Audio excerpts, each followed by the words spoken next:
এই সেই তুষার হোসেন যা ত্রাসে নড়ে যায় পাবনার রাজনীতি। বিএনপি ও জামাতের সাইসাপা দ্বন্দ্ব প্রকাশ্যে আসে এই তুষারের ত্রাসে। তন্ন তন্ন করে খুঁজে অবশেষে তাকে ধরে ফেলেছে পুলিশ।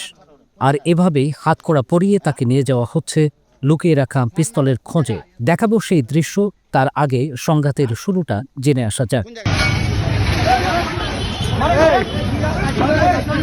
পাবনার ঈশ্বরদীতে বিএনপি ও জামাতের নেতাকর্মীদের সংঘাতের মধ্যে দেখা যায় এক তরুণ অস্ত্র উঁচিয়ে গুলি করছে। তার সেই ভিডিও এবং ছবি সামাজিক যোগাযোগ মাধ্যমে ভাইরাল হয়। পরে তার নাম জানা যায় তুষার হোসেন, বয়স 21 বছর। তার ওই ঘটনা নিয়ে ব্যাপক রাজনৈতিক টানাপোড়েন শুরু হয় পাবনায়, যার আঁচ পৌঁছে যায় ঢাকা পর্যন্ত। 4 গুণ শক্তিশালী এনজাইম ও অধিক ফেনা সমৃদ্ধ অরিক সিলভার ওয়াশ মাত্র 70 টাকায়। ঘটনার পর থেকে গ্রেপ্তার এড়াতে পালিয়েছিলেন তুষার, অবশ্য শেষ রক্ষা হয়নি তার। ঘটনার 4 দিনের মাথায় সিরাজগঞ্জ সদর উপজেলার ধানবান্দি এলাকায় ধরা পড়েন তুষার। তাকে নিয়ে 1 ডিসেম্বর রাতে পিস্তলের খোঁজে বের হয় পুলিশ।